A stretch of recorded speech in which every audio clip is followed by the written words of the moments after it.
productive areas of this country. And so we'll have a glut, excess supply of this produce. So we'll need to look again at the markets. So I'll be liaising with the Ministry of Trade to create markets for this produce. We will need to deal with farm inputs of these agro-based businesses. And then on the other side, the businesses in towns and urban areas, we will work with the county governments to ensure what the other members asked on protection of these businesses in urban areas from harassment and duplicity of licenses. The other question came from the Honorable Ishungwa on the matter of water projects. By and large, Honorable Chair, our intervention then was to improve water and sanitation services amongst our small towns. In Chebareria, in Kabenkuria, we have this project. Malaba, in Marsabit and Mandera, we have sewerage, no more pit latrines. We have, our intention was to come up with clean sanitation management across the country. The examples the honorable member cited, Kikuyu, Limuru, Katundu, by the time I left, Chair, we had done 60%. I may not take responsibility of the progress of these projects thereafter because I was not oversighting them. But I think these are projects that are important, and I think we will be able to share and support the incoming CS for water and sanitation to complete. What I realized when I was in that docket is mobilization of the technical, financial, and even operations of those activities. I was able to convene meetings in Maji House. I was able to mobilize contractors and communities, the persons affected by the project in Karimenu, who had received money 3 years earlier. Thuake Dam in Kitui, Mwingi, and Kitui and Makueni, and even Mwache Dam. Chair, I believe these projects can be completed because the needs and the needs of the community is still there. Kikuyu is a growing town, so many institutions there, so many schools there, and it's becoming the suburbs of Nairobi. Chair, on the issue. Yeah, when he's answering that, congratulations, Honorable Sherubui. My name is Rehab Mukami. When you're answering that, I wanted to ask you about Karimeno Dam and Narumoro Dam in Kieni, Nyeri. Karimeno had already been mentioned? No, we have another Karimeno in Kieni, in Nyeri, and Narumoro. And there's that other first question you've answered about the small. It is the same question, Chair. Now, there's something I wanted to ask him, because how he has answered that question, it is exactly what Musea. You know, we have Musea and Keop, and they normally do exactly what Sherubui has said. So I'm saying like there will be a conflict. I don't know how he'll go about it. I would like him. You don't want to wait for your turn? No. Yeah? Go on, Simon. Thank you, Chair. So respond to that at the tail end of the questions you have. Thank you, Chair. Yes. So on the issue of savings, Chair, we have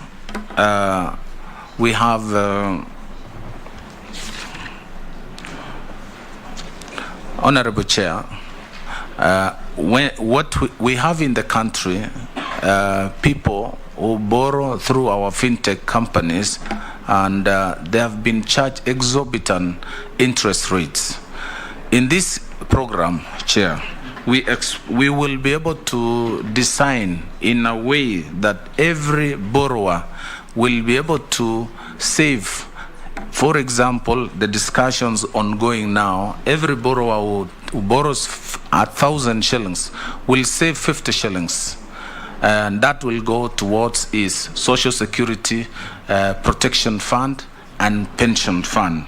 You know, we want to encourage savings in this country, Chair. as I served as Minister for Labor, the contributors of NSSF are about 2.6 million. The ASLAs, or the small and micro contributors, a program I started in Nakuru town as a pilot. We have now 580,000 small and micro contributors. We want to encourage all the small and micro to save, so that we move our budget allocation from social protection, which now which is now about 30 billion, towards social security, contributory social security. And we will be able to do this through this loan and credit access, and also facilitate savings for future, for the future of our Kenyan aging population when they retire. Chair, we have the highest poverty level in our country. Majority of our working class, when they retire, they go into depression because their lifestyle suddenly change because of they didn't save during their active time. Now, the third question came from the Honorable Opio Wandai. Chair, I confirm I was among the ADB projects that we launched in the country in my time as Minister for Water, was Unguja, Sega, and Ugwala. And during one of those days, the Honorable Member did host me in his constituency when we launched this project. This program, I'm advised that it is still ongoing, and I am just hoping that it will be completed, because we had the money and we had the contractors, and I think what was needed then was supervision and management of the project to completion. Chair, on my relationship with my permanent principal secretary and all the other staff, I maintain the best cordial, working, professional relationship. I've never had any run-in, any argument, any quarrel with any of my staff. We had the best relationship. Moving me from the Ministry of Water to Ministry of Labor was in the wisdom of the appointing authority, and I have no record or complaint against my character or relationship with my staff. So, and I have continued with the same relationship with my two principal secretaries in Labor and Social Protection, at a virtue that I would intend to transfer to my new docket. I want to emphasize the importance of human relation. The leadership role that I provide as a CS helps a lot to run and drive the agenda of the ministry. I will set the tone, I will set the climate, from myself to my principal secretary, who is the chief accounting officer, and all my officers, including those who clean and support our services in the ministry. Chair, in 2020, I was summoned by the Director of Criminal Investigations over Itare Dam project. This project began in 1968. The concept began in 1968, Chair. I was born in 1971. And Chair, they bought land, and that idea remained in government plans until 1993, where a feasibility study was done between 93 and 95, and this project was to be started. And in 2013, tenders were floated and awarded around 2015. This project was awarded to an Italian company, CMC di Ravenna. And this contractor mobilized resources. The implementing agency was Rift Valley Water Works Development Agency.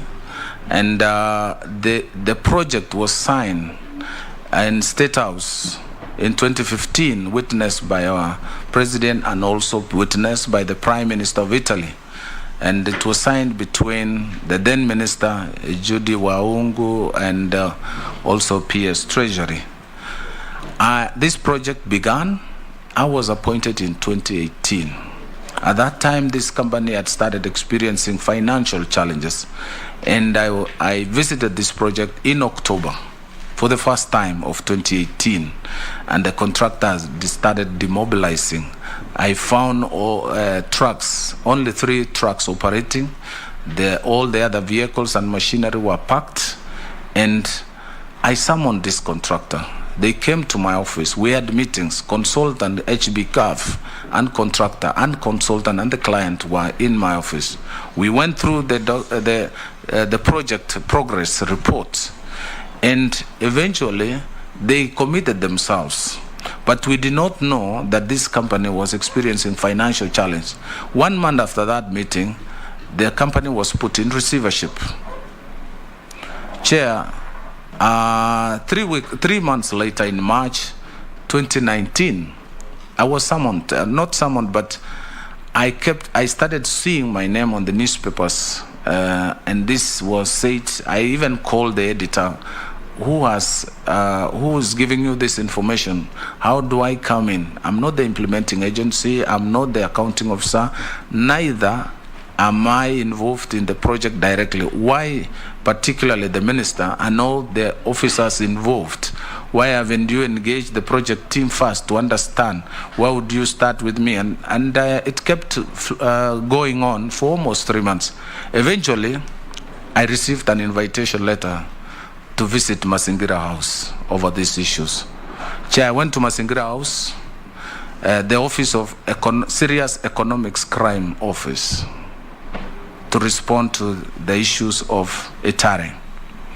And in that engagement, I was given 125 questions. And I was able to respond. It took me 4 hours. And after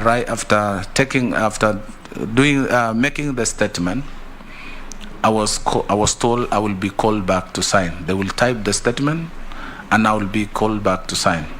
Chair, up to date, I'm still waiting to be called to sign the statement. I have never gone back. I've never been called again. I was able to demonstrate to the investigating officer that how this project was conceptualized, how it was managed, and at what stage I came on board. I was able to show that I only came into this project when it had already collapsed. So they found they wanted to know the dates I was appointed, my role as a CS, and I was able to show that as a CS, my first responsibility is to provide policy to assist the ministry with budget preparation and also general oversight of the affairs of the ministry, and also being a delegated officer in administering the human resource of the ministry. Chair, on the issue of the question from the Honorable Member Owen Bayer on the duplicity of existing funds like WESO Fund, Youth Fund, and Women Fund.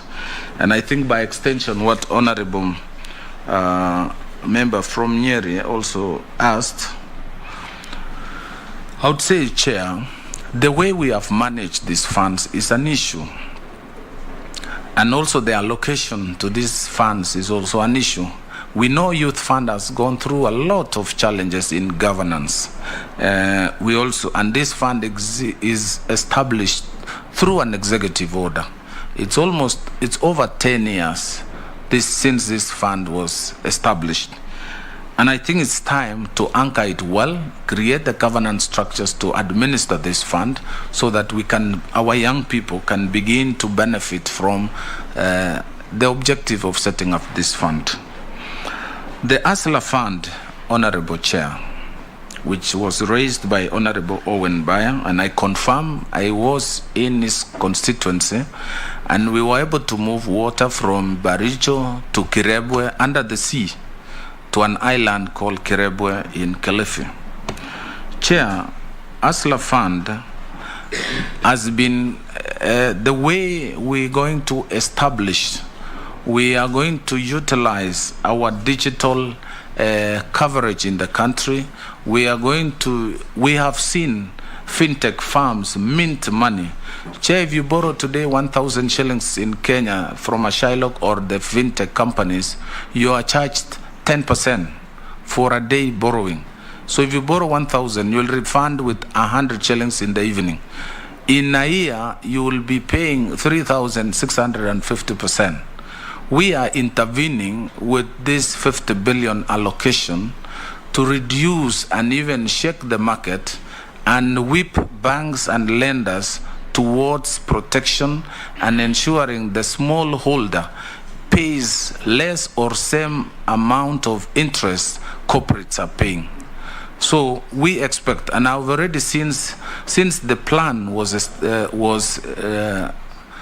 rolled out, the manifesto of the Kenya Kwanza was rolled out, I have seen many banks announcing programs of supporting the hustlers. So I believe that with this intervention, which is not going to take away the role of banks and the role of the other affirmative funds, we will be able to see a higher penetration and support of the hustlers. Now, Chair, the issue of group lending versus individual lending. We have individuals who are borrowing. We are using credit scores and as opposed to security and collateralized borrowing. We are using credit scores. So we'll begin with small borrowing through your phone. You can apply. We will have a platform. We'll work with telcos. We will work with Safaricom. We will work with Airtel. We will work with Telcom. And all these technology companies, the ICT companies, we will partner with banks and agree through an MOU on the rate to pay. We will work with intermediaries to recover and lend. They already have an infrastructure to lend this money, and we will utilize that infrastructure. So the rate we are going to agree is going to be single digit. There will be provision for administration of the fund. There will be interest for the intermediary, and that will enable them to lend and recover. And we will strengthen our cooperatives. There are so many cooperatives in our country, cooperative SACCOs. We have 361 SACCOs in this country. They have more front office and reach out to the community more than the financial institutions. So that means we'll have to strengthen the governance of these SACCOs. SASRA needs to be reformed to have the teeth like Central Bank of Kenya to oversight banks. So I would expect at individual level, you'll be limited in how much you will borrow. But as a group, using group guarantee, an experience we have seen in these SACCOs like Boresha SACCO in Baringo is doing very well. It is now doing, it has an asset of 9.8, lending about 9 billion. We have others like Highlands. We have some in Meru and in Murang'a, very successful SACCOs. These are the SACCOs we will work with. And even in Kilifi County, we have SACCOs.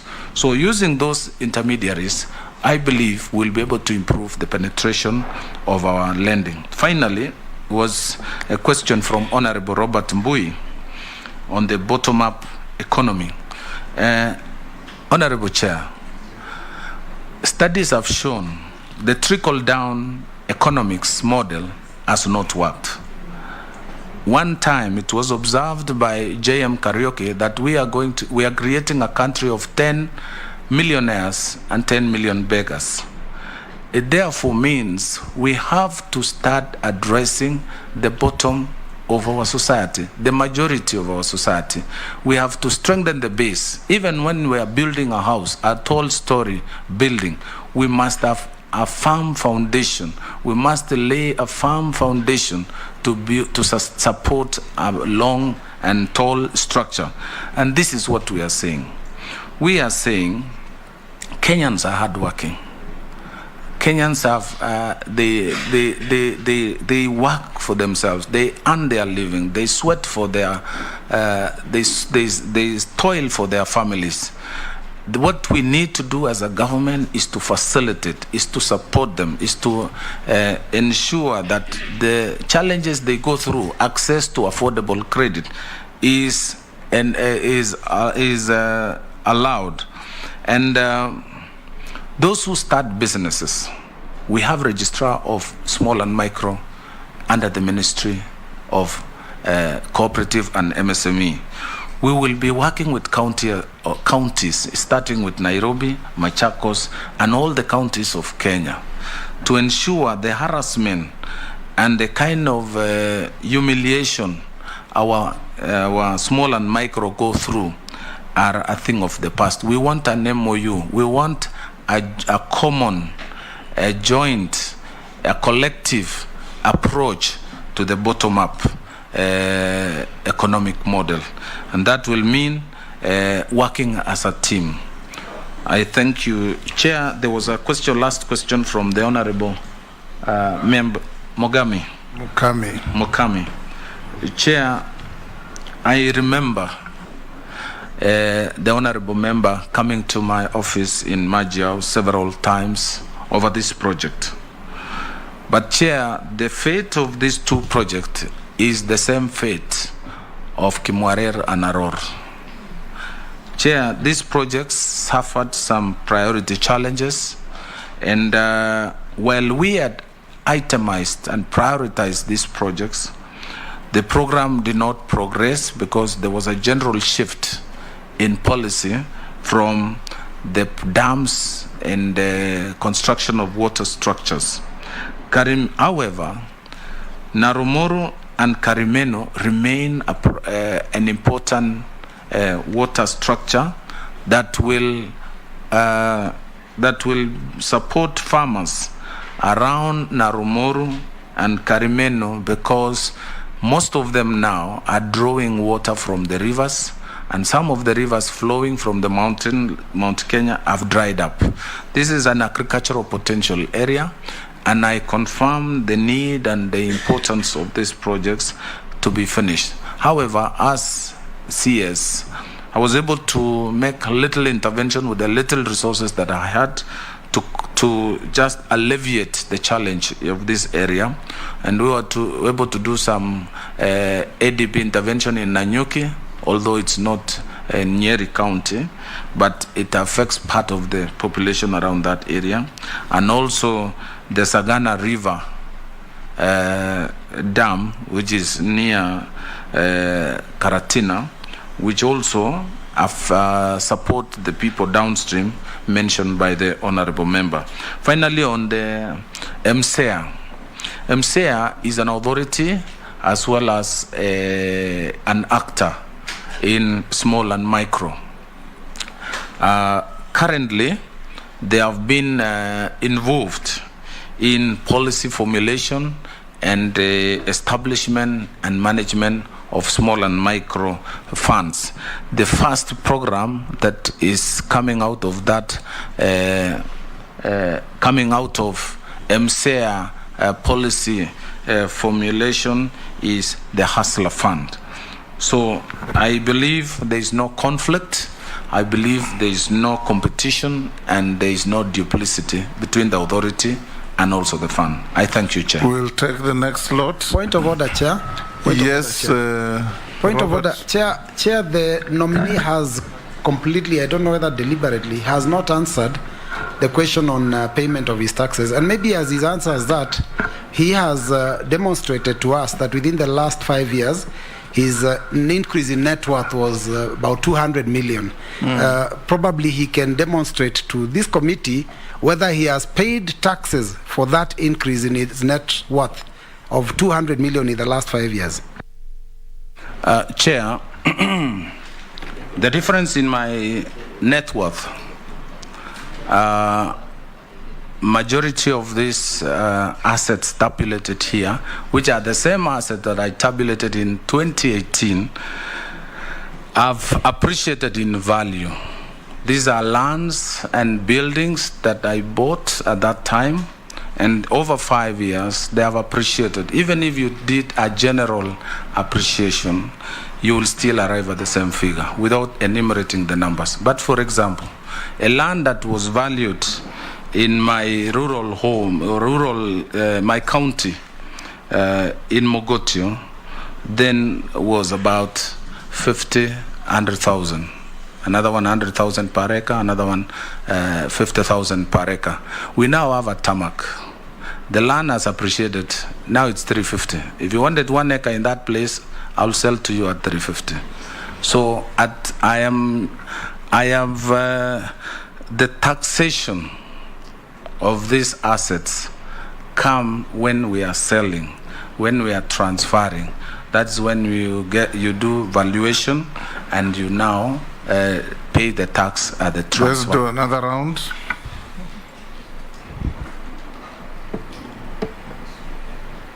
Chair, on a point of order. Yes. Because I think when we are going through this vetting process, this issue of net worth is not as simple as just making general statements. And I would really ask the CS nominee to submit to us a tabulation of that increment in net worth of almost 200 million, what constitutes the appreciation in value of properties, and what constitutes a general income that you have earned, because I believe there is also income that you have earned that has increased your net worth, and it's against that backdrop that the Honorable Mbui is asking the increment in terms of income. Is there commensurate taxes paid to the exchequer? And maybe the nominee should submit a tabulation to that, so that even the other nominees we are vetting, Honorable Chair, to know that in 5 years, if they are being vetted again, that will be the yardstick. And it's just unfortunate that he's the only survivor from the previous government. You'll do that, Simon. Let's have another. Ferdinand Murugara, Posing, Dawood, Mishi. In that order. One question each. We have 30 minutes to go.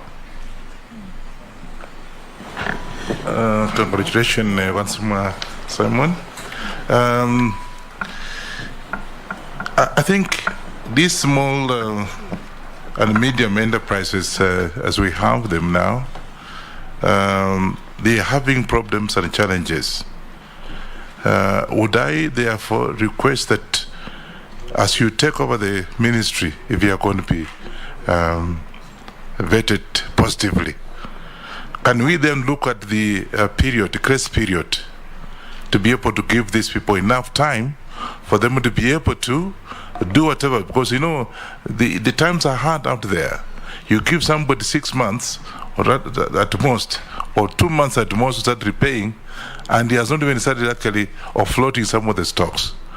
Would you, therefore, as you take over this ministry, this small and medium... Chair. Point of order through the... No, yes. Let me finish. The Chair, I would like us to be careful, because the Honourable Member, whom I respect very much, has continuously implied that the nominee is taking up office. And no, so he's I said in case. Him, no, you didn't get me right. What to do after taking up office. No. Sorry, I even missed that. I was consulting with the Speaker. No, yes. I simply said in case you're going to be. It doesn't mean that we have already, that is wrong. Okay, ask your question. Now, all I'm saying is, in the circumstances, can we therefore look at these small and medium enterprises? They are very key in the development of this country. Can we give them slightly longer grace period for them to be able to take up whatever responsibilities? George. Thank you, Chair. Members, avoid prejudging issues. No prejudging whatsoever. Yes. Just a simple question, Waziri nominee. When you talk about the government of Kenya Kwanza, to everybody's mind, what comes in is the Hustler Fund. And we made promises on it when we were doing campaigns. And one assurance we got is that it would be domiciled in the constituencies. And Kenyans out there are also eager to hear it's actually going to be domiciled in the constituencies, because when they were told it may be domiciled in Nairobi, they are beginning to give up. That this is the bureaucratic processes which always lead to duffing. And that when you, Kenya Kwanza people, when Mheshimiwa, you don't have the money, you now say it is in Nairobi so that we don't ask you questions. Can you confirm to us that the Hustler Fund, like the Uwezo Fund, CDF, and other funds that are domiciled in the constituency, this one too will actually be domiciled in the constituency in spite of whatever applications we have to make online, e-line, or whatever it is? It has to be in the constituency where Kenyans can ask questions from their members of parliament. Yeah, like that. Posing. I thank you, our chair and the speaker. To Waziri Chelugui, of course, he's a minister, you know, because, yeah, he's a minister. Chelugui, you know, you're not, of course, you are Kenyan and you've been living in this country. When you talk about SACCOs, because that's where you're going to be the minister, should this parliament agree, and cooperatives, the history of cooperatives and SACCOs is not good. It's very bad. They used to swindle money from people, they die, and so on. And now particularly, Honorable Chelugui, that it's going to manage Hustlers Fund that everybody's waiting for. So, look, how will that serve the people of Kenya? Take an example of West Pokot, for example, as an example of this country. There are only 2 cooperatives that I know they work, only 2, covering 2 wards. West Pokot has 20 wards. So what will happen in the other 20 wards? How will they access that Hustlers Fund if you are using cooperatives? Are you going to start now cooperative in those 20 wards? And how long will that take? And finally, Honorable Speaker, Hustlers Fund, the way we know, or we were told, that it is free. It's free. So, Chelugui, if this parliament approves you, advise the government that people are waiting for free Hustlers Fund. If it is this one for that there is some profits or some interest, that may not be Hustlers Fund. It will be an affordable credit. So, advise the government that it is a free money we're waiting for. I thank you, Speaker. Thank you. Thank you, Chair. Waziri nominee, congratulations first. You are aware about the Uwezo Fund and the other funds which were being done into Biashara Fund. There was a proposal like that in Parliament, and I would want to differ with my colleague Owen Baya that the Uwezo is only 40%. For your information, my constituency is 98%. It's one of the best in the country. And we still have money. Average, I'm not sure. Yes, I said average is 40%. Yes. I want to ask Waziri, cooperatives are the core of this country. And like my colleague has asked you, the cooperatives in this country are going broke because the people who are running them are stealing completely with the connivance of the cooperative officers on the ground.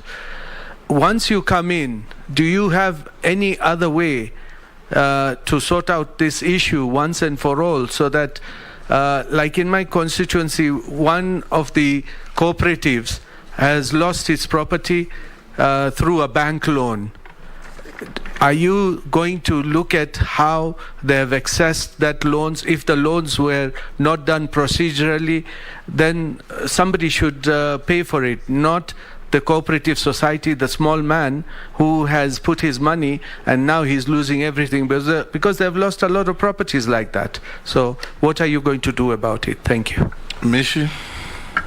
Yeah, thank you, Honorable Chair. Honorable Chair, in some countries we have found that SMEs have created many jobs opportunity, and they have also created a way of collecting good revenue for the country. In our country, the SMEs have been engulfed with so many challenges. Some of them being competition from outside the country through cheap imports, lack of resources, limited motivation, focus on local markets, lack of business ideas, lack of business support, lack of access to favorable credit facilities, and even competition among themselves. If approved, as the CS in terms of cooperative and SMEs. What do you intend to address these issues?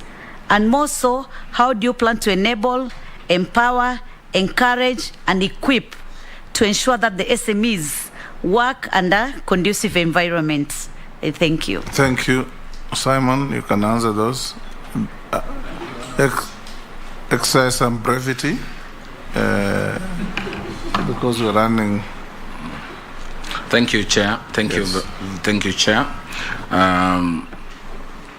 Chair, the first question came from Honorable Wanyonyi on the issue of grace period.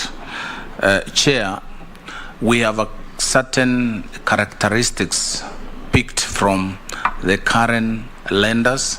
This ASLA fund did not just drop.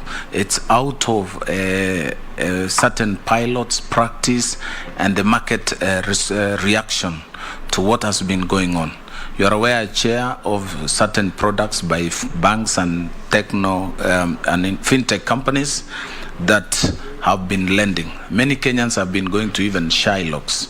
And the intervention we're making is to reduce and minimize the pain Kenyans and small and micro enterprises have been going.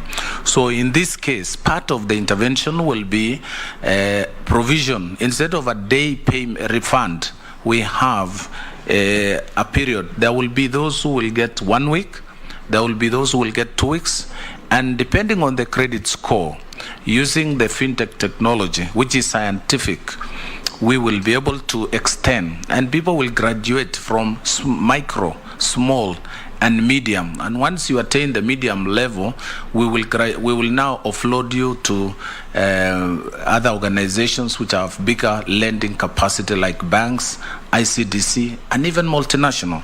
We have companies like Eco Industries, Nice and Lovely, Mastermind, who are incubated at Kenya Industrial Estates, and today they are multinationals. They have attracted interest from international companies.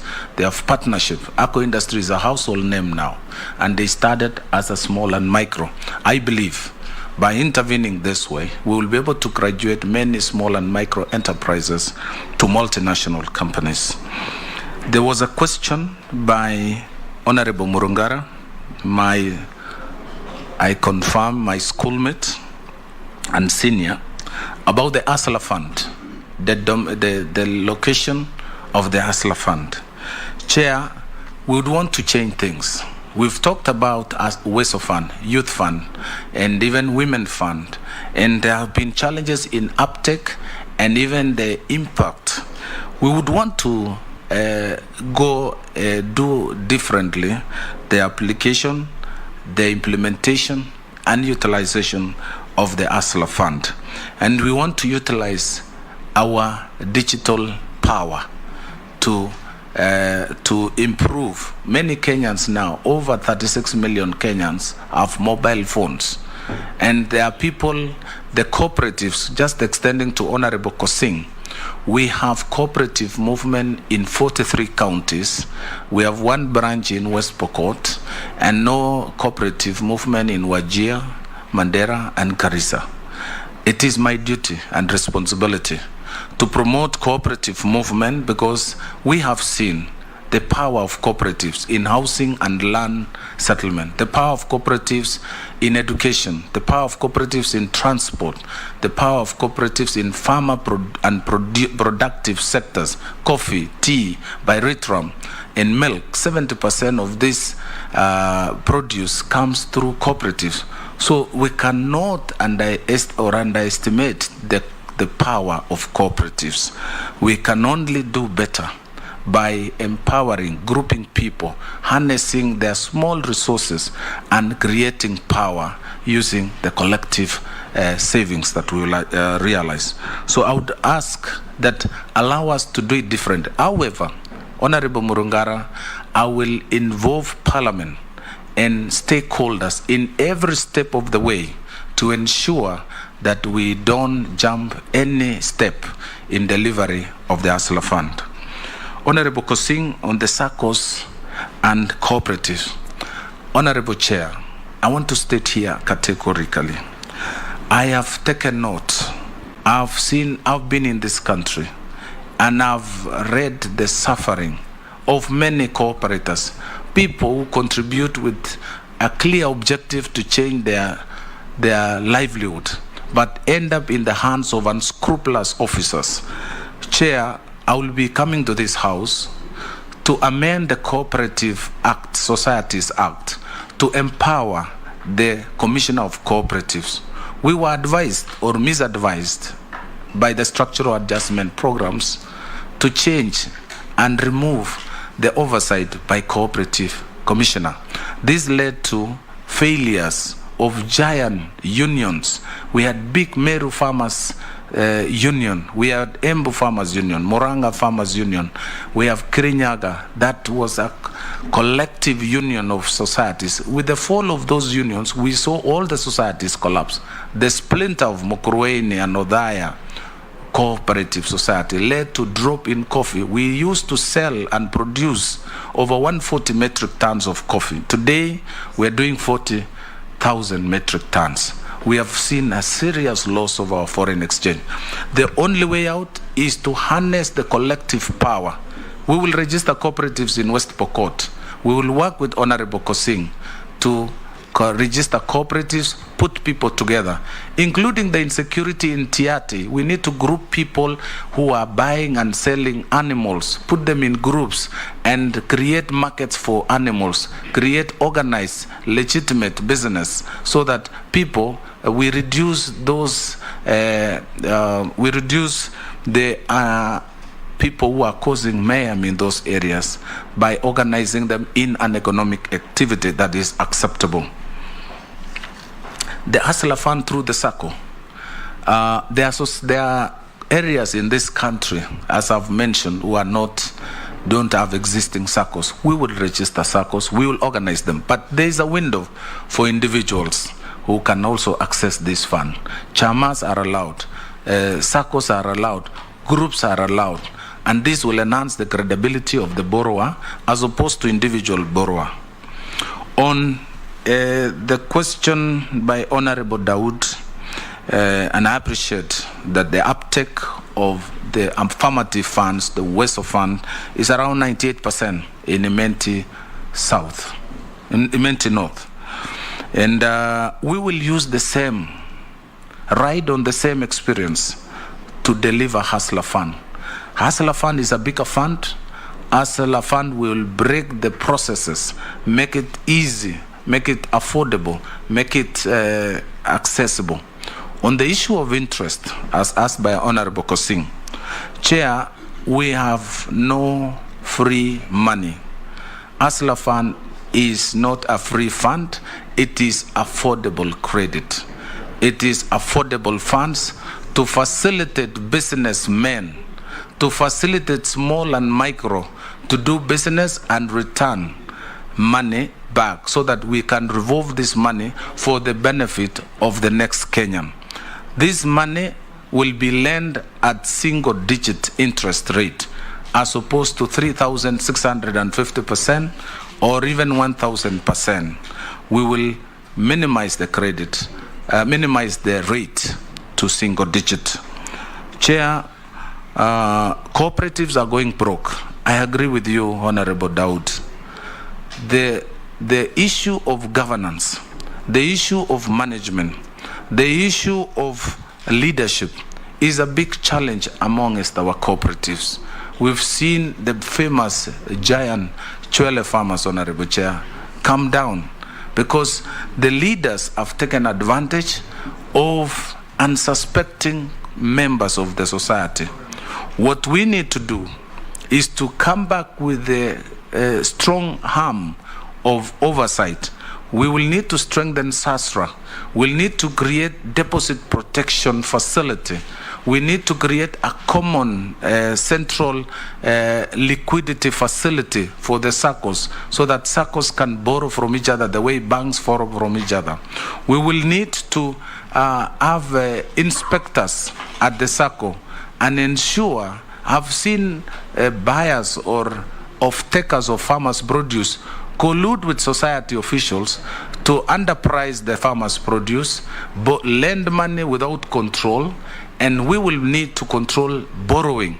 Not everybody should be allowed to lend to a society, because we've seen this being abused. We have SACCOs who are holding assets of 9 billion in Eldoret, a certain SACCO. They hold a less asset than the amount they have borrowed. So as a minister, I will diagnose these issues and prescribe remedies that I will need this house to support me to bring order in the cooperatives and the SACCO sector. Chair, finally, the question by Honorable Mishimbogo, which is actually a good suggestion on how we need to address the challenges at the MSME. Chair, the MSME, as I said earlier, is are Kenyans who are struggling and toiling, waking up early in the morning to earn a living. And sometimes they suffer from government policies that again undermine their hard work. They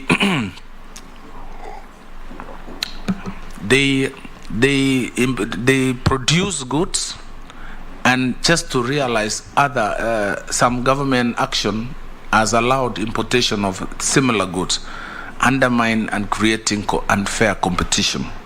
I will be working with my colleague in the Ministry of Trade and Industry and Ministry of Finance to protect small and micro enterprises, to support micro enterprises. The docket comes with wholesale and retail. We'll look for opportunities for markets for this produce. We will explore external markets. We will look at industries who can process small and micro produce. We will assist through the Ministry of Industry, working together with the Ministry of Industry to add value to the small and micro enterprises. With those, I thank you, Chair. Naisula, Mule Gikaria, Mule Emase, Shurie, Amis, in that order. One question each, please. Thank you, Chair. And allow me to just make a comment to the nominee and to say that I hope if this committee finds you fit to hold this docket, that you will understand the importance of this docket. We talk of the big, ministries, and sometimes we tend to look upon some ministries like they're not important. But this is a very key and important ministry because it is where the rubber meets the road. It's about people having money in their pocket, and especially the hardworking Kenyans, the ones you refer to as hustlers. And so, and they employ other people, especially the SMEs, and it does. I'm sure we can't underscore the importance of this. But now, when you talk about the Hustlers Fund, and it will mostly be pegged on groups. We know many Kenyans who are running SMEs as individuals. COVID happened, they went down, down, closed, people lost their jobs, and they are rock bottom. How will you ensure that these SMEs can come back to their feet without adding more bottlenecks of telling them to go into groups, but ensuring that these hustlers then get to access this fund and reestablish their business? And finally, to the nominee, SMEs are handled by too many ministries. So it's in labor, it's in trade, it is in your ministry. So I get the sense like we don't accord it the importance that it deserves. And so what strategy mechanisms will you put in place to facilitate the establishment of a single window for SMEs so that the sector is recognized, better coordinated and supported to stimulate development and create a niche and to avoid these SMEs being exploited by middlemen? Nakuru East. Thank you, Chair. Pongezi, my brother. Now, the situation here looks like it is simple on paper. When it comes to implementation, then it becomes something else. And I'm saying this because if, for example, you have the money, and I want to get the money, and my colleague Mule and Isula also wants to get the money, to do the very same thing, at the end of the day, there is no market, yet you're supposed to sell so that you can be able to repay. So there is a situation, the question that I would want to ask is, will you be having some technical financial advisors to tell Kenyans, if you're from this area, if you can be able to engage yourself in this kind of business, then the chances of you being able to repay your loan is, now that you have said there is no free money, then this is the advice that we would want you. Can you try this line? Secondly, is yes, you've given me the money. It's just the same market thing, the marketing now. So how do you get the markets for this? You need, as a corporate, as a ministry, maybe assist in finding markets for their goods. Thank you. Mole, one. Thank you very much, Chair. And I just want the nominee, and be aware, we are just following social media with my colleague here. Probably you are the most watched nominee right now in Kenya. The truth be told, you have not come out clearly to tell the hustlers what is Hustler Fund. Can you detail in layman's language Hustler Fund, what it entails, what it will take, who it will target, and how they will achieve the target? In layman's language of Mama Mboga, Boda Boda, and the real hustler on the ground. Thank you. Tuache story mingi na kizungu mingi. Thank you. Emase. Thank you, Mr. Speaker. I want to speak to the issue of gender mainstreaming in SMEs. I put it to the nominee that the women who are majority in the trading industry, youth, persons with disability, are still being discriminated when it comes to trade. Even after serious interventions, amendments to the procurement law that was done by Honorable Sakaja, compelling government entities to ensure that they set aside 30% of the tenders to go to the women, these special categories. There is still laxity, law enforcement. And finally, I think we need to confront the real problem when it comes to cooperatives. This is a noble idea. The concept has been embraced very well in certain areas of this country. But there are areas like where I come from, when you speak about cooperatives, when you give youths an option of doing business or being employed, kijana atakuambia mama we nitafutie tu mahali hata kama nikufagia kule kwa ofisi yako. So there are serious gaps in the SME sector that must be addressed. And one of them being the lack of that entrepreneurial zeal, capacity, and the know-how.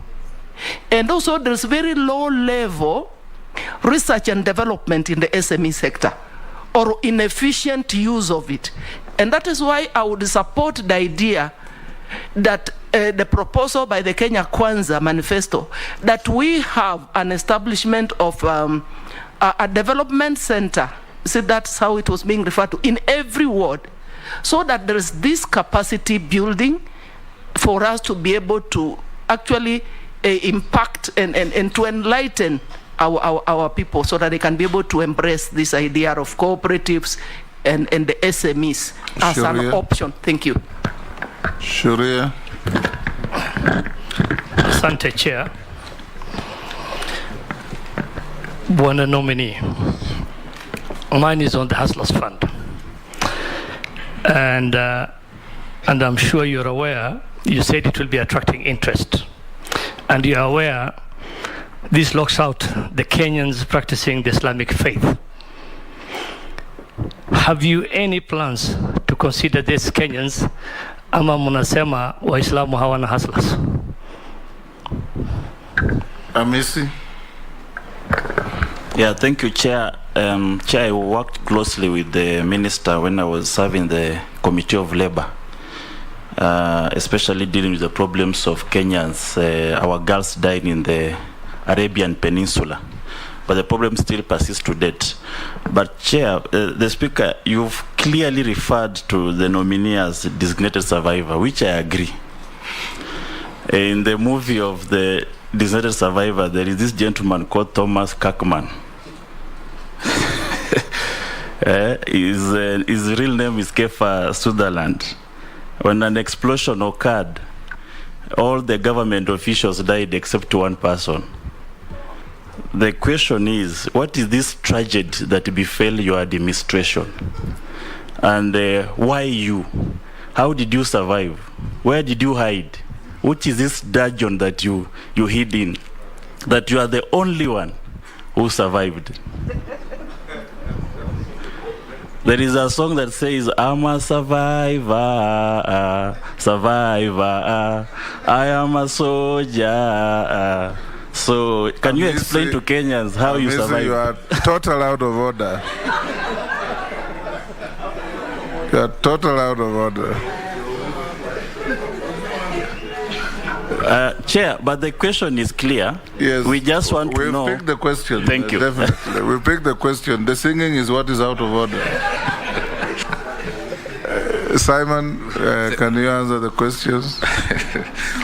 It is fate. One person will always survive. Noah survived the floods to tell the story. Thank you, Chair. Thank you, Chair. You can say it again.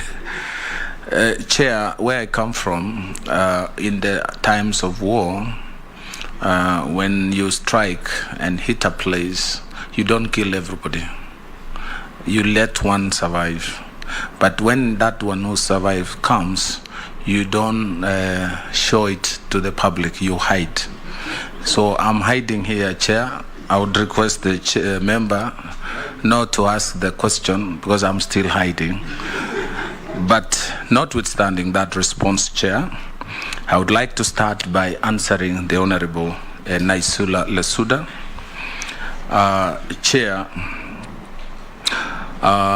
the Ministry of Cooperatives and MSME is a very important ministry, and I clearly understand the enormity of the task ahead. Chair, we have 15 million Kenyans in this sector, toiling and working for this country.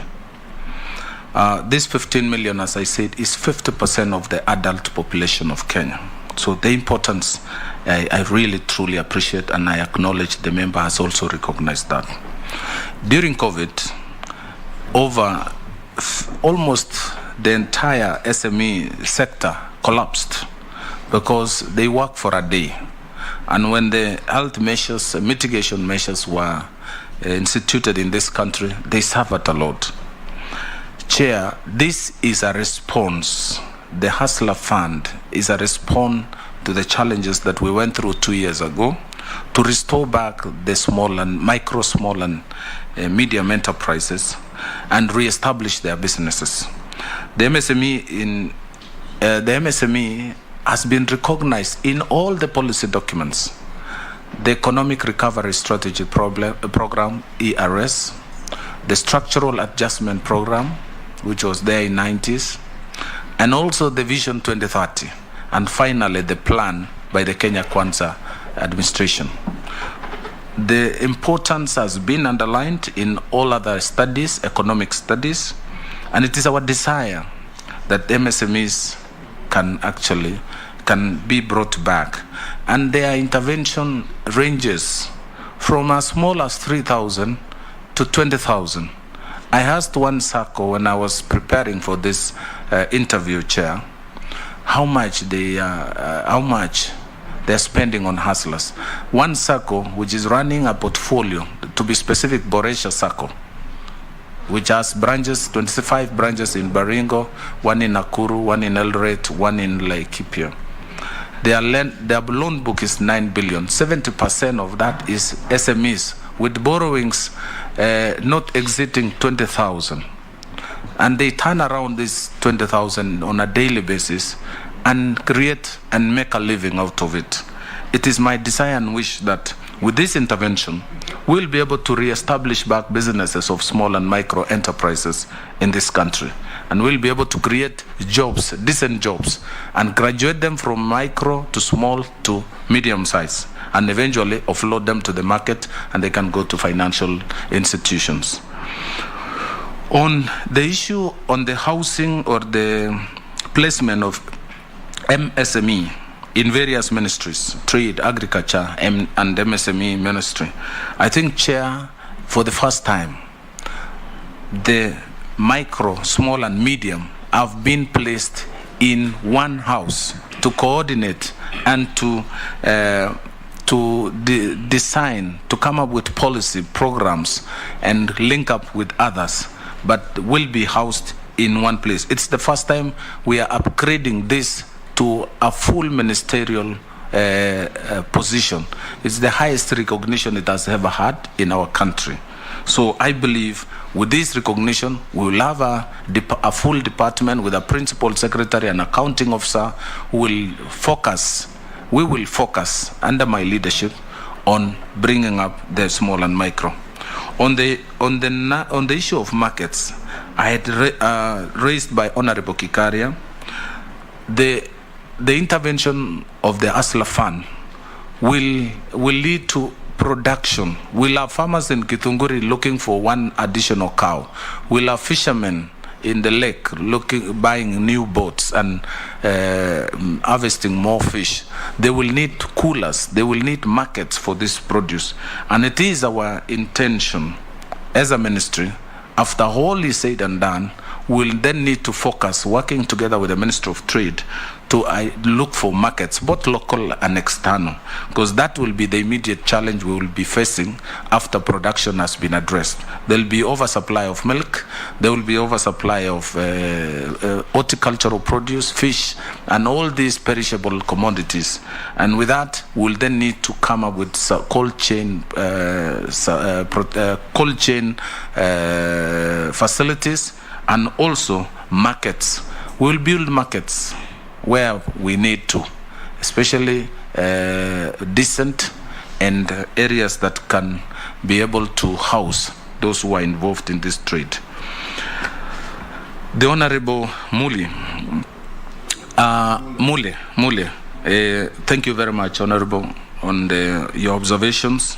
The ASLA Fund is the most discussed agenda in the country because it touches half of our population. This ASLA Fund, to demonstrate, I don't know in which the chair doesn't want me to use English, but you'll allow me, Chair, that is the language of communication for this for purposes. Chair, the ASLA Fund will be established through a PFM Act, which may not be understood by the common Kenyan, and later by establishment of that fund will be preceded by a policy statement, operational guidelines, and eventually house it under PFM Act or a standalone fund or housed in another fund.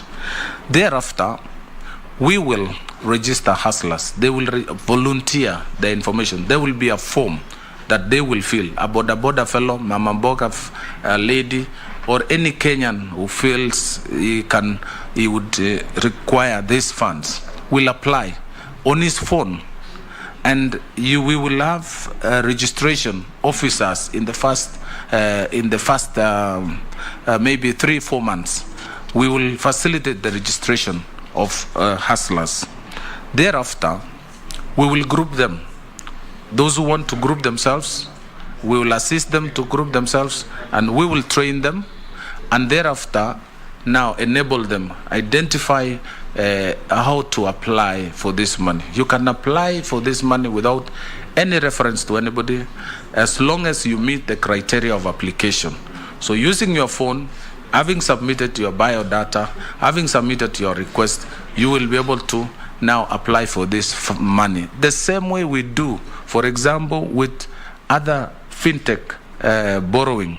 We can do the same, we will do the same, but now with a single digit interest, not the 3,650% per year. We will then come back with the enabling environment. That is, We need to look for markets. We need to identify industries, the off-takers of this produce, the off-takers of these businesses. We will, through training, we will be able to assist them in feasibility studies. We'll have officers supporting these hustlers to get to do their business. But remember, these hustlers are already in business. Some of them are already trading. What they miss and lack is access to affordable credit. They are already involved they're waking up, they're in Marikiti by 4 a.m. in the morning. So what they need is a jump start to be boosted, to be facilitated with affordable credit.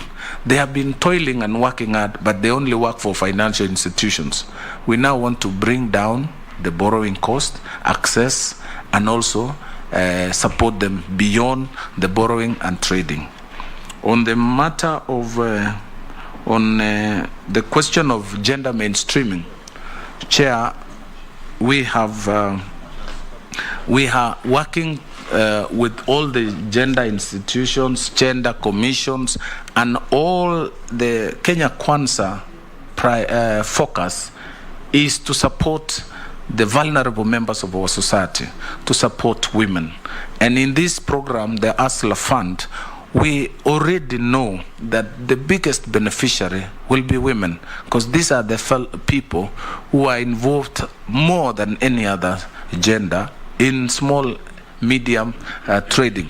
So there will be no discrimination. The whole intention, women don't have titles, they don't have securities, and they have been depending on their families to support them. This fund will eliminate the issue of securities and replace it with credit score. Any woman who borrows through this fund will grow and graduate, because we will not be focusing on securitization, we will be focusing on ability to pay and credit score. On the access to procurement, we will be the ministry in charge in mainstreaming procurement from government, from micro and small enterprises. We'll be able to improve and increase the penetration of government and county governments by small and micro. We are working on a proposal to come up with development centers to mentor, to assist the small and micro. We will be working out, once we roll the fund, as the next focus to have these centers, so that business people, the small and micro, can have a place for consultancy. On the question by Honorable Shuria, the fund has also factored in the faith, the Islamic faith, our brothers from almost 10 counties and across the country. And we understand that Islam doesn't accept interest, riba, as a component in borrowing. We are going to come up with products that are acceptable to the Islamic faith, and this will, because our desire is to cover the entire country, notwithstanding religion, notwithstanding the gender, notwithstanding the geographical corners, and even political. Those who voted Kenya Kwanza and those who did not are all Kenyans. This is a fund for the Republic of Kenya. Chair, finally,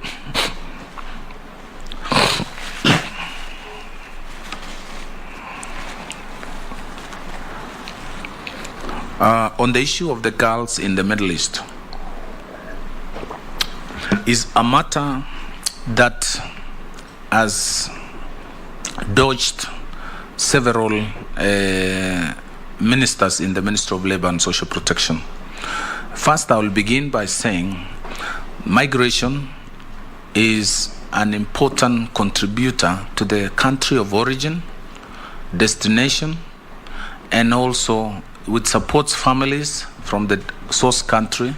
It creates employment, addresses social challenges at the home country, but also transfers services to the destination country. We have had benefits from migrant workers who have been our ambassadors of our country. However, we've also had challenges from some destinations. When I took office in the Ministry of Labor, we had challenges with about 7 countries. Now we've reduced it to 1 destination. We've signed bilateral labor agreements with these countries. We've renegotiated engagements. We've looked at the issue of welfare, protection of these workers, withdrawal of travel documents. The kafala system has been waived by several of these countries. Now we are left with 1 country. However, even the country that we are having still challenges, we have had engagements, and I can see improvement. I've seen support from this house. This budget, this year, we got 70 million shillings to build a safe home, so that Kenyans who are in distress can have a place to stay as they wait to come back home. The embassies have been strengthened. We have deployed labor officers to assist the ambassadors in handling some of the distress cases.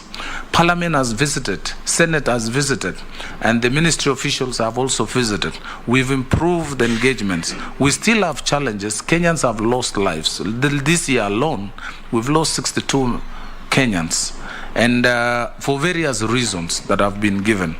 It's my wish that my predecessor will now have a one-on-one engagement with the government in discussion, and be able to itemize one by one the causes and how to deal with. I also want to report, Chair, that the countries that we have had issues have also moved towards a mutual understanding. They now have a toll-free complaint phone number. They have a police unit dedicated to these house workers and helps who can report any distress. And also, Honorable Chair, point of intervention. Yes. Mr. Chelugui, you're saying what you can do to solve it, but what is the explanation from these Middle East countries and their embassies? It is not normal that 85 people can die. We have housekeepers in Nairobi and maids, but 85 of them have not died. So what is the explanation? Because they owe this country an explanation. So what I want you to tell us, when you engaged with the embassies, what have they said? Point of order. My point of order is that this nominee is coming here for MSMEs and cooperatives. In a few minutes, we'll have the Cabinet Secretary for Labor, who is a nominee for Labor, who then fits these questions appropriately. We need to look at this his vision for the new ministry. Yes, but instead of looking Honorable Chair, it's actually taking us our time. But Honorable Chair, he has served as the Minister of Labor, so to gauge his suitability for the next position, yes, you have to tell us about your performance in the previous position. Yes. Even though you're my friend, I have to ask you the hard question. Proceed. Thank you, Chair. Wind up with... Yeah, thank you, Chair. Yes. The explanation, Chair, that I've enumerated first the actions on our side and their side to mitigate the challenges we've been going through. But the explanation that we are receiving is an issue that has not really satisfied us as a government, as a country, and even the House. We have had very many explanations, Honorable Chair. Number one, we've been told these people were in default, were in breach of the laws of that country, but they were taken to a rescue center, or rather deportation center, where they either starved or they were sick, or some jumped in a floor, or they jumped out of the deportation center. This explanation, Chair, we cannot confirm. We have no jurisdiction. We can only take the reports that we've been given. The way to go would be now enhancing our number of labor attaches Specifically, the country we're talking about is 3 times or 4 times Kenya. And one labor attaché is not enough. It's not able to deal with these issues. Some of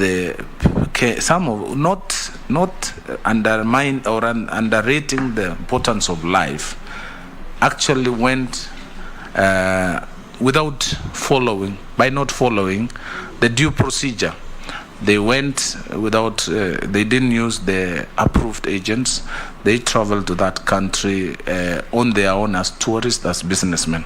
But that is not the issue, because these people have lost life, they have suffered. So the explanation that we have, even when all this is said and done, you don't have to lose life.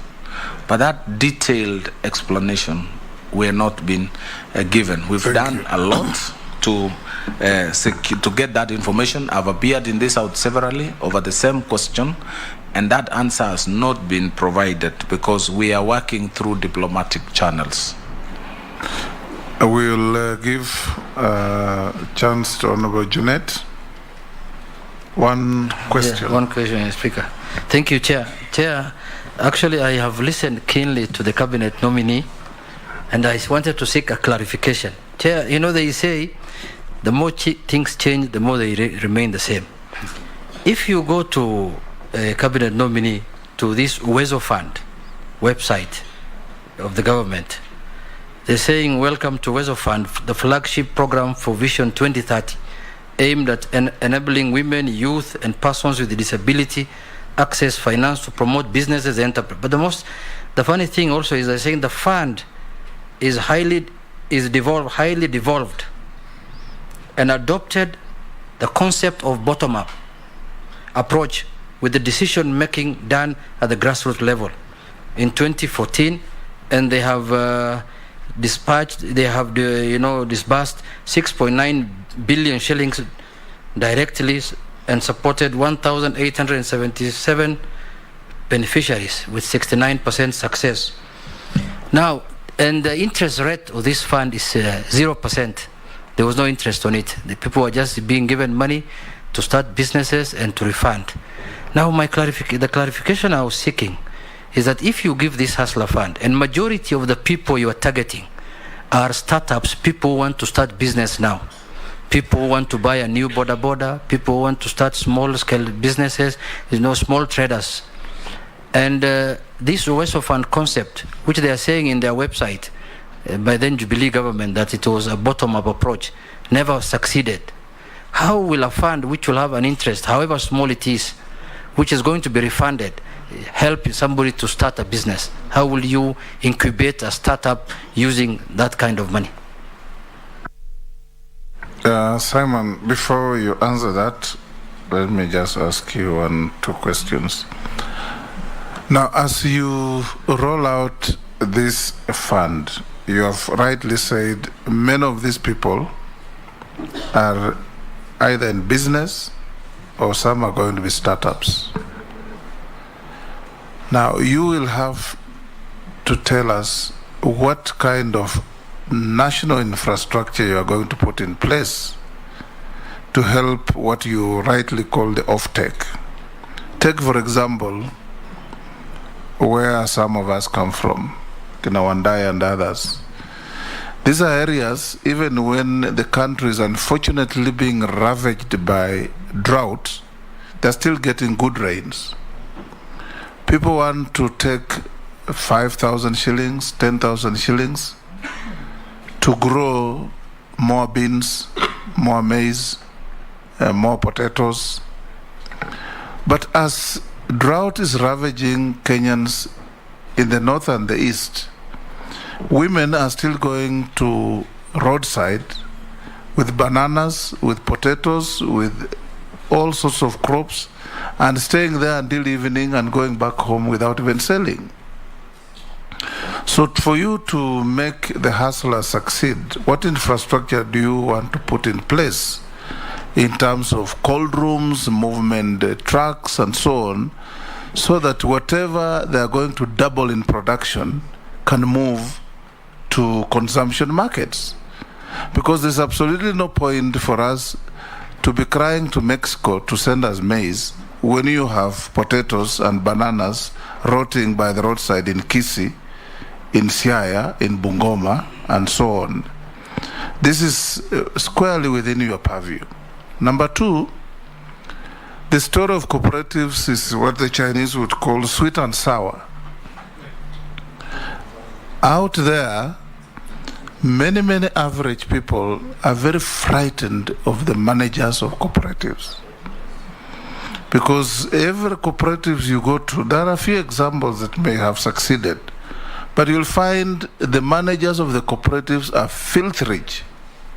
Their members are in abject poverty and are the ones who produce. What management structure are you going to engineer to ensure that now there is respect for public property in the management of cooperatives, so that even the small hustler with 10 shares must have those shares protected and get just returns? Just to add to that, Mr. Speaker, yes. The richest man in my constituency is a cooperative man, is a cooperative manager. I don't want to mention that.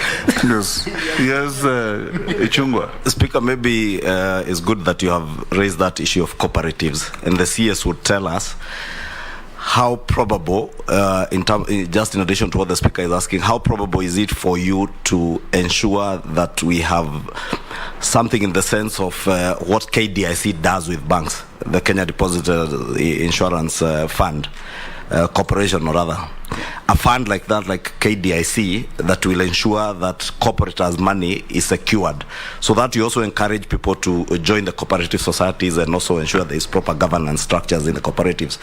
I'll give you an example. In Kiambu County, there is a SACCO, the cooperative SACCO that was called Ekeza SACCO, and they collected people's money, disappeared with the money, and they then hide in politics to run away from paying people's money. I would also want to hear what you intend to do to make sure that those people who are running cooperative societies fleecing Kenyans, that they do not come and hide in politics, that you will make sure that they get people's money back to them. Yes, Simon. Thank you, Chair. Let me start with Honorable Jeanette. Chair, yes, as before the Honorable member came, we had actually talked about the existence of the current affirmative funds and various similar intervention, but the focus and the kind of size of intervention was not the kind of focus we have right now. We are now looking at it wholesome. We have looked at the performance of the three funds. We looked at WESO, youth, women, the challenges they went through, and how best to make them better. The ASLA fund is a big intervention. 50 billion shillings in a year is relative to what the banks have is not much, but relative to earlier intervention is a serious intervention. Now, to ensure the uptake and the impact of these funds across the country, will need governance, leadership, and also structures being put in place to ensure that these funds achieve their objective. For one, banks have been lending to micro and small, but using various access methods, which many of our small and micro cannot afford. This fund will ease the access of this fund, the money, and also shift from security-based lending to credit score lending. And it will consider women and youth who may not have securities to start up their businesses. So the fellows who are doing border, some are riders, who want to own their boda. Some are buying 1 bag of vegetables every morning in Marikiti. He wants to increase the stock because he has access to better markets. He wants another bag, but doesn't have the money. So what we will be doing is using the digital application that we have now, the popular fintechs. We will be able to support these women. I spoke to one bank chair who came to see me to just explore ideas about the application of the Hustler Fund, and they have also a fintech.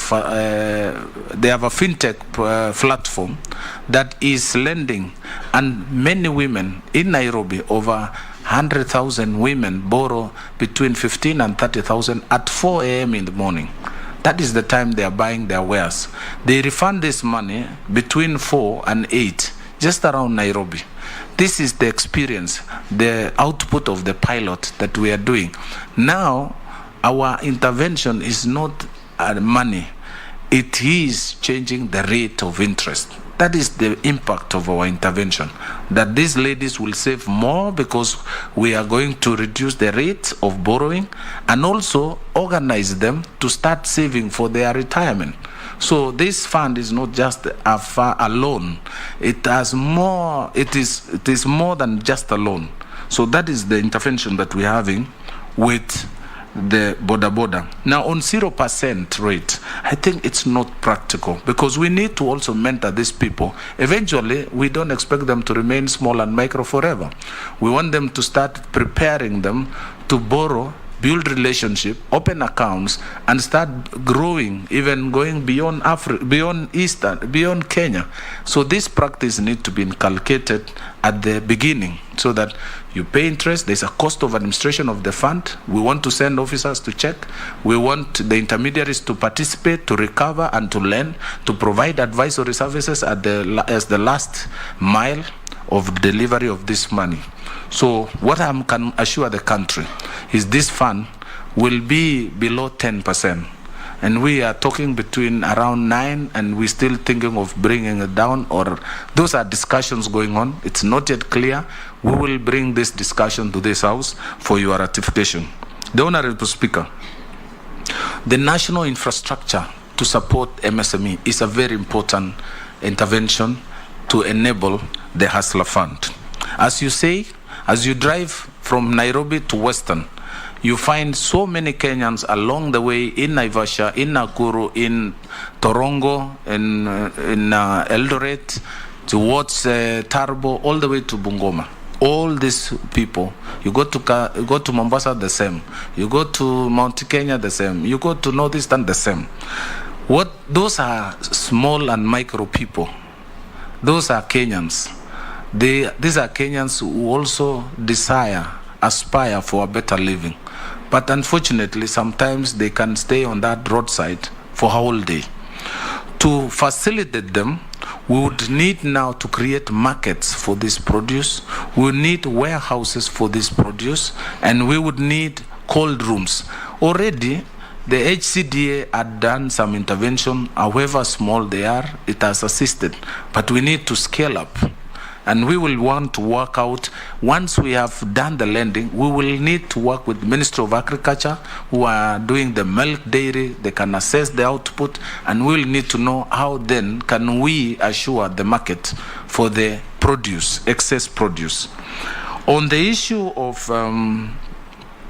cooperative, including the logistics and export market, as I said, Chair, my output, the Ministry of MSME and Cooperative, is the input of the Ministry of Trade. So I will work with my colleague, the Honorable Moses Kuria, the CS nominee for Trade, to survey their output and also establish external markets for this produce. So we will want to work with also our embassies, to the trade officers who have been appointed, they have been posted. We need to see value. We need to get value from these people. We need to exploit the East African community market, which has imbalances of produce and products. We need to look at African free trade area. Our biggest market now in Kenya is Africa, not Europe, not America. We need to build, because logistically it's cheaper. And also culturally, we are similar. So we need to harness the potential of Africa first. Finally, the issue of cooperatives. Chair, you can say it again. The issue of cooperative has been a nightmare. We have people who invested in big banks now, posting profits, 35 billion, 40 billion a year, but no single cooperator gets a single dividend. This has been taken over by cooperative leaders. And to arrest that situation, to restore back the investment and the sweat of the investors, we, as I've told you, we have the ethics unit within the cooperatives working together with the ethics and anti-corruption, signing an MOU with ethics and anti-corruption to bring back sanity. People must repay, we must recover asset recovery authority working with us will be able to restore sanity in the cooperative sector. We look forward to those days when the days of Alfred Briggen, when people closed shops, and so we will need to create another authority that is empowered and is able to bite, is able to restore sanity in the cooperative. We are the best cooperative in the world. We are number 7, and in Africa we are number 1. We have 22,000 cooperatives with assets worth 1.5 trillion, with loans worth 1 trillion across the country. So we need to harness this. We need to protect this, and we can only protect it by enforcing administration of the fund. Chair, I'm not surprised that the richest man in Migori is a cooperative officer, is a cooperative manager, and we will need now people to earn commensurate to their position. Finally, on the cooperative, on the question by the majority leader, KDIC, since we established Kenya Deposit Insurance Company, we have seen sanity, Honorable Chair, in the banking sector. We saw so many banks, rural and urban banks, who are involved in housing collapse. But with the insurance protection, we've seen sanity, and banks have stabilized, savings have grown, and people have been assured of their investment. We need a similar, because we are going to use SACCOs to lend to small and micro. I expect savings to increase across the SACCO family, and therefore the assurance of the safety of their money becomes important. And therefore, either by memorandum of understanding with KDIC or establishment of an independent credit guarantee scheme across the SACCO will need to be established, because there will be now increased deposits by SMEs, and that exposes their savings. In Kiambu, we also look forward to a shared digital platform where SACCOs can actually borrow from each other to create liquidity, so that any SACCO who is having financial liquidity challenge can actually borrow from the neighboring SACCO. However, we will need to strengthen SASRA, the regulator of SACCOs, to ensure that every day through this single platform we can be able to view and see the performance of each SACCO. What we have seen in EKESA is 2 books of accounts, Honorable Chair. We have 1 record for the regulator and 1 record for the member, and the real record. When we have a common platform, we will be able, the regulator will be able to view the performance without, even before reports are filed, you will be able to see performance of each SACCO. This is how we are going to expose the unscrupulous cooperative circle leaders. Chair, we will still pursue. The case of Ekesa is on, and we will pursue to its logical conclusion, and any other circle where members have been involved and they have been investigated and found culpable, we will submit them to the laws of the country. I submit, Chair. Chair, just one clarification from the nominee. With your indulgence, Chair. With your indulgence, please. Yes, Unit. Chair, thank you for your indulgence, Chair. Chair, if you look at the ministry's name, it's very good. Ministry of Cooperatives and SMEs. And Chair, what drives the clarification I'm seeking, majorly business in the country, is the SMEs, so the people who drive the economy.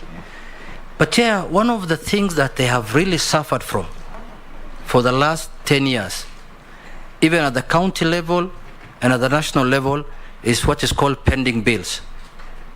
People who do business with county governments and people who do government and national government, and they are never paid. Those people have been auctioned. Those people have problems, Waziri. And the last communication during the campaign was that when we form government, we'll pay them in 30 days. It's on record. So what plans do you have? Because those people are really, really suffering in this country. When do you think, are you going to be able to pay them immediately you are sworn in if this committee approves you? What is your future plan for these people? They are really suffering. Thank you, Chair. And probably I give nominee a minute to write what he's writing. I've just heard you say that you'll bring the circles so that they can borrow among themselves. Probably you are aware that we have what is called Cusco, which is a corporate of corporates in this country. You want to tell me Cusco has been unable to facilitate the corporates to borrow from each other and deal with the issue which has been raised by Kimani Ichung'wah of what you have just rightly said, a corporate with 3 books. And I think if that is the truth what you are saying, what will you do first before you deal with the circle to deal with the Cusco? Are you talking of a cooperative or a corporate? No, they are not one and the same. Chair, all the cooperatives in this country, they have the umbrella called Cusco, which is the union of cooperatives. Is that true? Yes. Now, I'm not disputing what you are saying. I was just cautioning you that a corporate is not a cooperative. Okay. Yes. Thank you. So we just need to hear from him so that we can be able to understand. Will be the very last. Yes. Mheshimiwa Spika, ningependa nizungumze kwa Kiswahili. Endelea. Ningependa kuomba nominee afafanue ama aeleze kwa urefu kidogo. Kuna mama kule nje anauza mboga zake ama anauza omena, tayari ni mfanyabiashara. Kuna yule mama ama kijana ama mlemavu pia ambao angependa kuanzisha biashara ndogo. Hii ni kuhusu hustler fund. Swali ni hii: kuna uwezekano ya yule mama ama kijana kuweza kupata hizi pesa kama binafsi bila kukua ndani ya chama ama cooperative? Kama jibu ni ndio, ni njia gani ataweza kupata hizo pesa kama binafsi, mfanyabiashara binafsi? Nadhani Wakenya wangependa kujua. Asante. Last but not least, Deputy Speaker. Mr. Chairman, please let no member raise his tag again. Thank you, Honorable Chair. Mr. Chelugui, I hope you are going to engage the county askaris, the police officers, and the chiefs, because when you do lend the women or the hustlers this money, you're going to have a situation where you give them money in the morning to go and buy their wares. Then the county askaris will confiscate them and keep them. And then those women will not be able to pay you back. Or you'll have a situation where the police ask for a bribe, and then they will not have money to repay you in the evening. So if you don't engage them and sensitize them to know, if the women are on the street hawking illegally, all you have to tell them is take your wares and leave within the next 1 hour. You don't have to take their wares and go and divide among yourselves in the evening. So if you don't engage them, the hustler fund will collapse. Simon, answer all those in 2 minutes. Thank you, Chair. Thank you, Chair. On the matter of pending bills, Chair, I think there are discussion by government to address this matter. I cannot give specific at this time, although I acknowledge the challenge our small and micro are going through by not being paid. There have been programs, plans by the previous administration or the outgoing administration to address the matter of pending bills. I believe when this government is established, it will put together a team to address and organize the resolution of this matter, which affects many small and micro. On the issue of SACCOS and Cusco, I agree with the Honorable Mule that we have the Union of Unions of SACCOS, that is Cusco. However, Chair, the CLF, the Central Liquidity Fund, is a pool fund, is a common fund that puts together all there are SACCOS who have excess liquid overnight, what we call in banking overnight lending. So what we have been having, when a society or a SACCO falls in liquidity, they resort to the normal banks, and that sometimes can bring them down because of the cost. Cusco is just a union. It articulates, it champions issues of SACCOS and cooperative society, but does not address the issue of now credit and savings. So the Central Liquidity Fund is like what we have in the banking sector, which central bank intervenes when a bank falls short in terms of liquidity. Since our focus is being pushed towards this end, it is important to put up a deposit protection facility, as mentioned by Honorable Shungwa, and also a central liquidity fund that will pool the excess liquidity to support any SACCO. I believe with peers, you will be able to resolve at a reasonable rate. Kuna mama mboga ako pale nje. Hiyo swali ulikuwa umejibu, but I think she wants you to speak in Kiswahili to somebody who has triggered her to ask the question. Ningependa kuwaeleza wamama wetu ambao kila wakati wanaamka asubuhi kutafuta kusaidia familia zao kwamba hii pesa ya Asla ita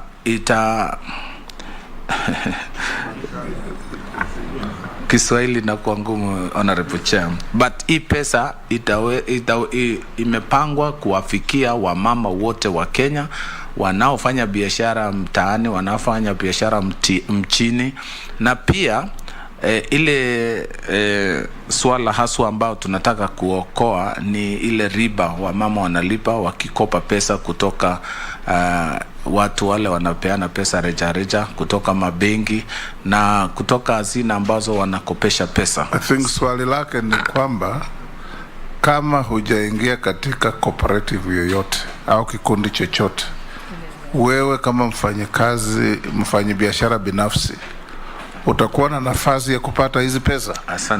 Asante, pole Chair. Mary, was that your question? Pole Chair, pole mwenyekiti.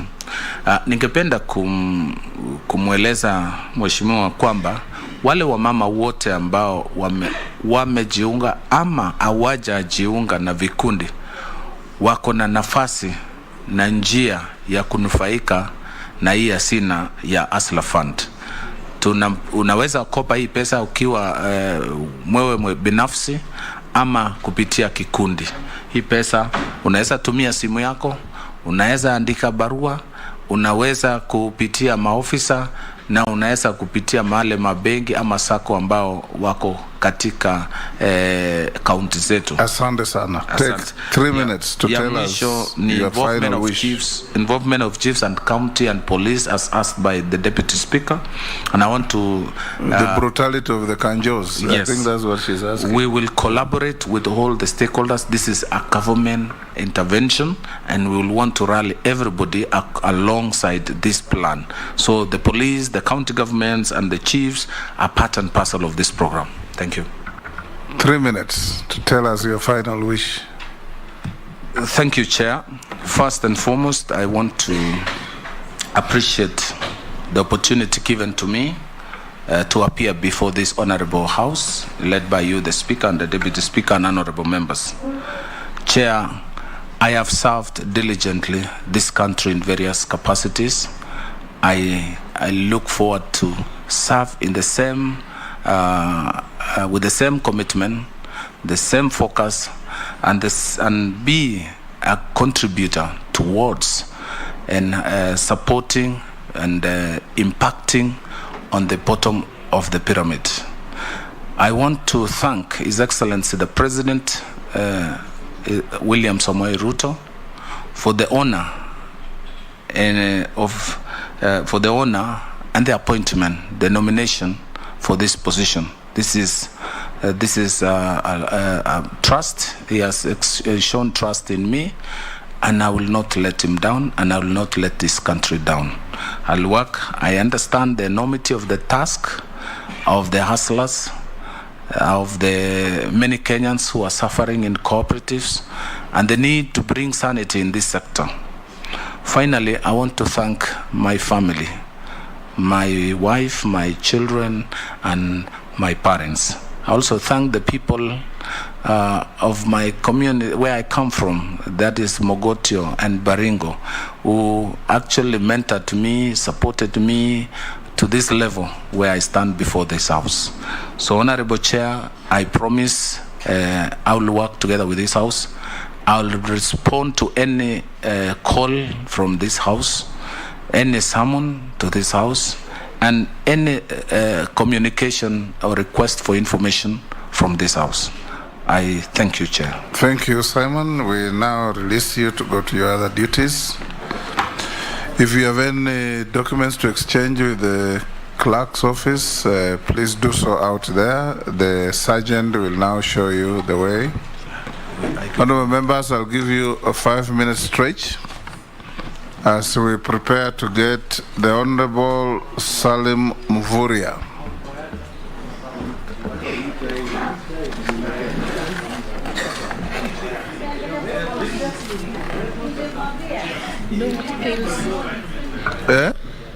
Na mtazamaji, zamu yake waziri mteule katika wizara ya mashirika na kuboreshwa ama uboreshaji wa biashara ndogondogo na za kadri, Simon Chelugui, imekwisha sasa, hapo akiondoka mbele ya kamati ya uteuzi ya bunge ambayo imempigia msasa na kumuuliza maswali mengi kuhusiana na ufahafu wake na uwezo wake na ufundi wake wa jinsi atakavyoweza kufanikisha wizara hii ambayo kwake serikali yake Rais William Ruto ni wizara mpya. Manake katika serikali iliyopita ni kwamba idara hii ilikuwa chini ya idara ama swala la ushirika na biashara ndogondogo na za kadri ilikuwa imetengwa kama idara wala si wizara, lakini kwa sasa itakuwa inatengwa kama wizara ama itakuwa inahudumu kama wizara ikiwa imepewa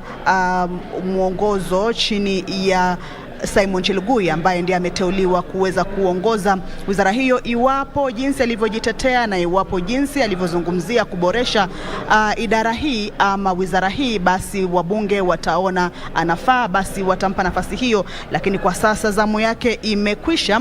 Maswali mengi yameulizwa hapo kuhusiana na jinsi atakavyofanikisha ama atakavyohakikisha kwamba kuna ufanisi wa Hustler Fund ambayo inasubiriwa sana kwa hamu na ghamu na Wakenya wote, hususan wale walio kwenye viwango vya chini, wale wanaojihusisha na biashara ndogondogo na za kadri, na wale Wakenya ambao wapo kwenye mashirika tofauti tofauti. Ikikumbukwa kwamba wengi walio kwenye biashara za kilimo basi huwa na mashirika tofauti tofauti ama hupenda kuwekeza kwenye mashirika tofauti tofauti, lakini mashirika hayo kulingana na Chelugui alikuwa anasema yamekumbwa na mizozo na hata kukosa kuwa na fedha za kutosha, akieleza kwamba ni kutokana na mwongozo mbaya wa viongozi walioko pale. Anasema kwamba ataweza kuboresha mashirika hayo kwa kuhakikisha kwamba macho yote yanaelekezwa pale kuhakikisha kwamba hakuna ubadhirifu wa fedha na kwamba hakuna yoyote atakuwa kuwa na nafasi ya kuangusha mashirika hayo. Maswali mengi yaliyohusiana na kitita cha Hustler ama ukipenda Hustler Fund, wabunge hapo wameweza kumuuliza swali kuhusu kama Hustler Fund sio kujumuishwa tena kwa baadhi ya vitita vilivyoko tayari, ikiwemo kile kitita cha Uwezo Fund, ikiwemo kitita cha Youth Fund na kitita cha Women Fund, wakisema itakuwa na tofauti gani Hustler Fund kuwekwa tena, ilhali tayari vipo vitita ambavyo vinanuia kuimarisha maisha ya imani Mkenya, mwanamke, kijana ama walemavu. Vile vile Chelugui akijitetea akisema kwamba vitita hivi vya fedha ambavyo vimetengwa kwa muda wa miaka kadhaa bado havijaweza kuwafikia lengo lake la kupunguza umaskini. Kwa hivyo anasema bilioni 50 zitakuwa zinatengwa kila mwaka kuhakikisha kwamba 50% ya Wakenya, wengi wao wakiwa ni wafanyabiashara wadogo na wale wa kadri, waweze kufaidika zaidi. Na pia la muhimu ni kwamba wataweza kuweka akiba ya sasa na akiba ya pesa za uzeeni maarufu pension fund, ambapo sio kwamba tu ni loan ambayo imepeanwa kwa hawa vijana ama wafanyabiashara, bali ni kwamba kutakuwa na riba, lakini riba yake ni ndogo tu, na ni riba ambayo itakuwa inakwenda kwa kuweka akiba zake mwenyewe huyu mfanyabiashara, akisema katika shilingi 1000 basi kutakuwa na shilingi 50 inayokatwa maksusi tu kwenda kujaza ile nafasi ya kuweka ile akiba. Anayekuja baada ya mapumziko haya atakuwa ni aliyekuwa gavana wa kaunti ya Kwale Salim Mkala Mvurya, ambaye atakuwa anajieleza ufafu wake katika wizara ya uchimbaji madini na uchumi samawati. Mtazamaji, na kurudisha studioni kwa matangazo tu mafupi, lakini muda si muda kama tutakuwa inakaa tena na kumpiga msasa Salim Mkala Mvurya.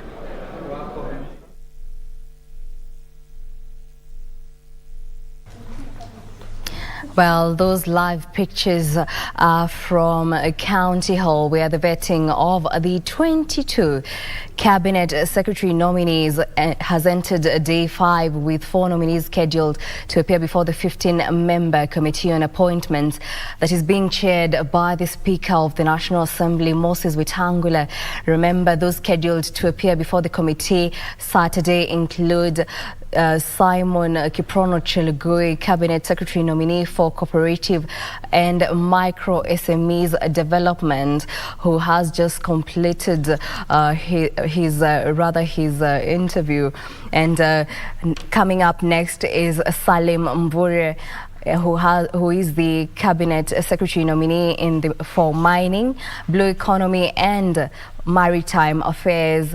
After that, Florence Kipngetich Bore, Labour and Social Protection, will be following him, and later on Masi Keiro Wanjau, who is the secretary to the cabinet nominee, will be following later on in the afternoon. Remember, Simon Chelugui is the Labour Minister currently, and he is the only man from the previous cabinet to be retained from the 22 cabinet secretaries in President Uhuru Kenyatta's administration.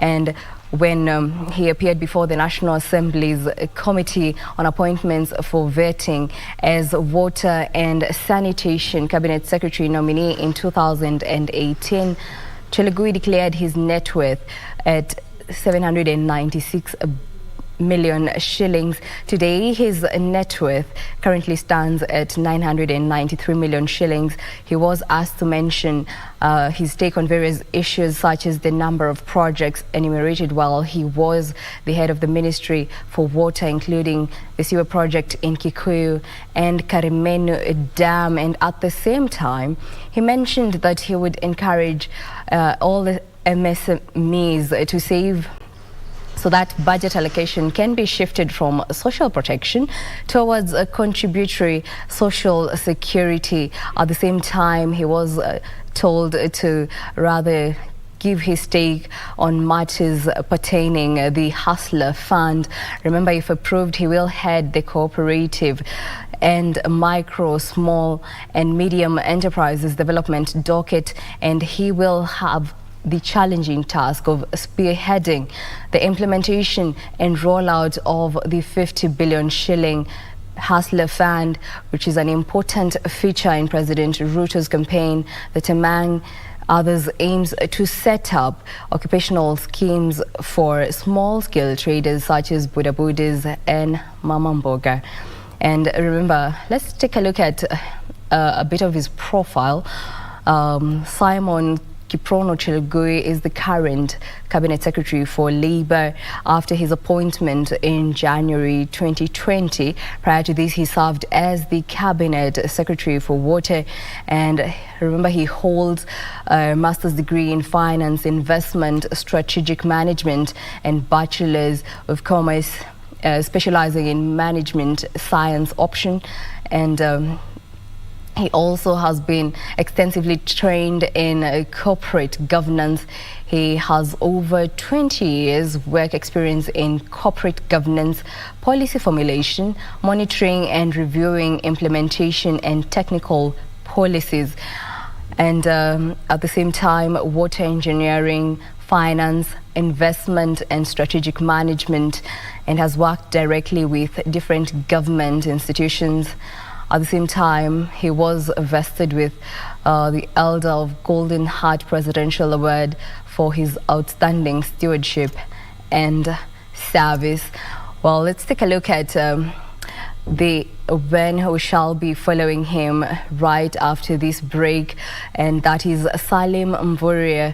Remember, the two-term Kwale governor, Salim Mvurya, has been nominated for the Mining, Blue Economy and Maritime Affairs Cabinet Secretary post, and if appointed, Mvurya will be in charge of exploration and mining, policy management, inventory and mapping of mineral resources, development policy and standards. And in addition, Mvurya will take charge of policies and on the management of quarrying and industrial minerals, and under which he is expected to provide a clear roadmap on the management of health conditions, health and safety in mines, mining capacity development and value addition. The nominee is likely to be asked to comment on how he intends to put in place to ensure miners operate in a safe environment. Remember, many miners in Migori and other parts of the country have been affected, or rather, some have even lost their lives in the line of duty.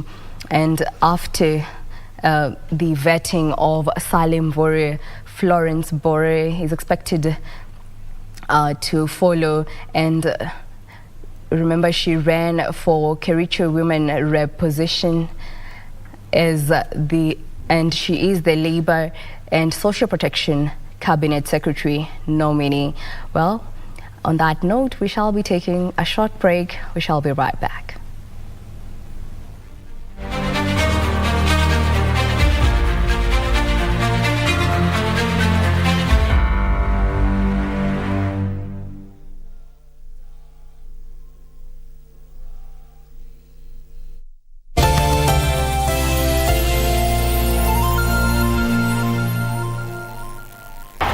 The legends and familiar charms will grace KBC once again.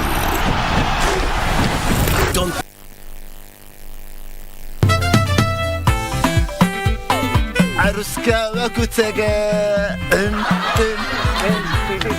His muscle shirt nayo. Huku. Wacha tu. For